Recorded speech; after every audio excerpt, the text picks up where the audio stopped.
This is WENY News.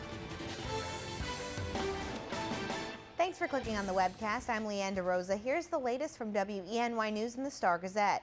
New details have emerged about Sunday night's warehouse fire in Elmira Heights. We now know how it supposedly started. Police say two 16-year-old boys broke in Sunday night, set a broom on fire, and threw it on a pile of cardboard boxes. The two boys have been charged with arson. Police say they'll be charged as adults, but their names won't be released because they're eligible as youthful offenders. We're learning more about the changes coming to New York's highly criticized Common Core testing.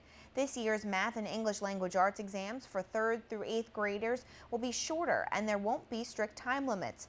For the English test, students will have one less reading passage, 6 to 7 fewer multiple choice questions, depending on their grade level, and one less constructed response question.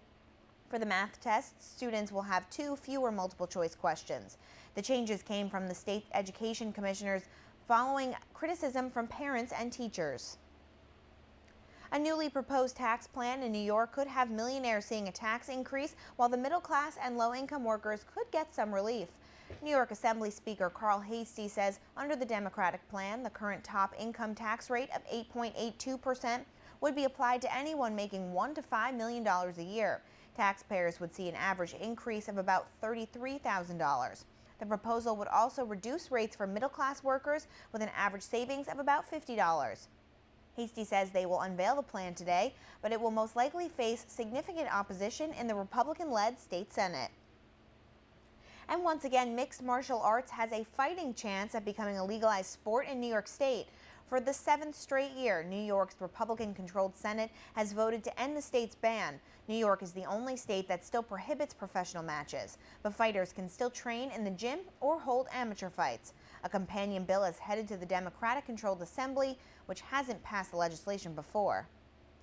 And now here's Craig Flint with today's forecast. Good morning, Craig. Okay, Leanne, thanks a lot. Hey, good morning to you. Good morning, everyone. Here's what to expect. Well, first of all, it's starting out much colder compared to where we were yesterday morning. It was 55 degrees when we started our morning show yesterday morning at 6 a.m. This morning in the low 20s. But I think for the afternoon, a pretty decent day. Skies should be partly sunny. And overall, I'd say quite quiet. An area of high pressure in charge today. Once we get into the overnight hours, though, that's when a potent storm moves through the Great Lakes. Out ahead of it, southerly winds increase 15 to 25 miles per hour. There will be a few suspect areas locally that could see gusts in excess of 40 miles an hour. So if you live in Tioga County in the northern tier, that's one area. The higher elevations of Steuben County, higher elevations of Schuyler County, and the higher elevations of Yates County have the highest potential for the maximum wind as we head through the overnight. It's going to start raining late at night, too. Southerly wind means unseasonably warm air for Wednesday. The record high is 53, set back in 1991. My forecast says 58. So if that verifies, we will have a new record for the date, and it looks likely. 20s to start, 40s to finish, so not bad today, partly sunny. Overnight tonight, the wind speeds increase. Temperatures will actually start to rise late at night with that south wind, and it starts raining later at night.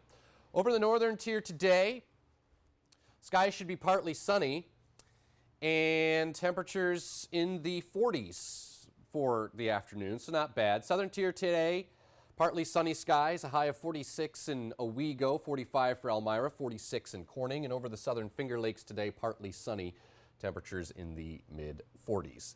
So here's a look at first warning satellite Doppler radar, last 6 hours of data. Just some clouds streaming through this morning, and quite the storm, though, over mid-country with snow through much of Nebraska and Iowa, and then across the deep south today, the Mississippi Delta, northern Mississippi, western Tennessee, western Kentucky.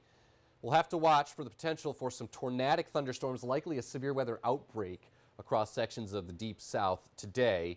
Low pressure for us tracks into Canada. That brings in a southerly wind. Record warmth at 58 on Wednesday. The rain should start to taper off in the afternoon, though. A little cooler Thursday. Some flakes south and west of Elmira, 39. Partly sunny on Friday, 37. Near 40 on Saturday. 36 Sunday, chance of snow Monday, and a high of 38. Leanne? Thanks, Craig. For the latest news, weather, and sports, be sure to watch WENY News at noon, 5:30, 6, and 11. And don't forget to pick up a copy of today's Star Gazette. I'm Leanne DeRosa. Have a great day, everyone.